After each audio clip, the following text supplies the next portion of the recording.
Mulai banyak pinjol yang ditutup OJK. Ya, ditutup ini banyak hal ya. Ada yang izinnya dicabut, izinnya ditutup sementara, atau ya memang karena mereka mengajukan penutupan karena mereka bangkrut. Nah, gimana nih nasib nasabah gagal bayar atau telat bayar di aplikasi pinjaman online? Oke, jadi buat yang gagal bayar atau telat bayar di pinjol, itu biasanya kalian harus tahu satu hal ya, bahwa semua itu udah ada aturannya, bahwa semua itu udah ada ya hal-hal penting lah ya, hal-hal yang ada di sana di dalamnya, yang mana sebenarnya aturannya udah jelas. Kalau pinjol tidak mematuhi peraturan OJK, maka izinnya bisa jadi dicabut. Ya, sebenarnya nggak langsung dicabut, tapi ada peringatan-peringatan tertentu. Misal, contoh, tidak memenuhi syarat nilai minimum, anggaran minimum. Biasanya, pinjol-pinjol ini sementara dulu dikasih waktu, dikasih tenggat waktu untuk mencapainya. Kalau nggak capek juga, baru dicabut izinnya dan dinyatakan tidak sesuai. Ya, seperti itu.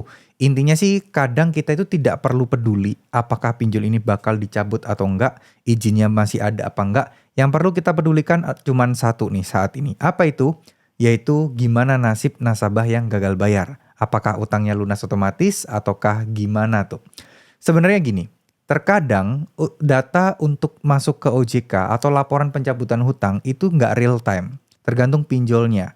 Terkadang ada yang nyangkut di slik OJK, terkadang ada yang benar-benar jadi lunas utangnya. Ya gimana nggak lunas? Kan kita tidak ada yang nagih, tidak ada ya, operasional, pinjolnya kantornya juga udah nggak ada, karyawannya udah nggak ada.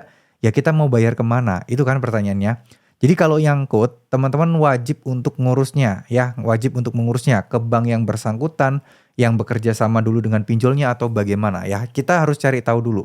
Ini utang kita bisa dibayar, kalau misalnya harus dibayar, dibayarnya kemana. Karena kita tidak pernah tahu kan, jangan-jangan uang yang kita pinjam tadi ini adalah kerjasama atau mungkin kepanjangan tangan aja ke bank gitu ya. Sebenarnya dari bank kepanjangan tangannya pinjol, jadi utang kita tetap masih akan gantung di bank tersebut dan kita harus bayar. Ya, kalau misalnya benar-benar ya murni di pinjolnya, ya enak kita bisa urus untuk melakukan pelunasan itu gitu loh. Untuk mengurus bahwa utangnya akan dihapuskan dan lain sebagainya, seperti itu.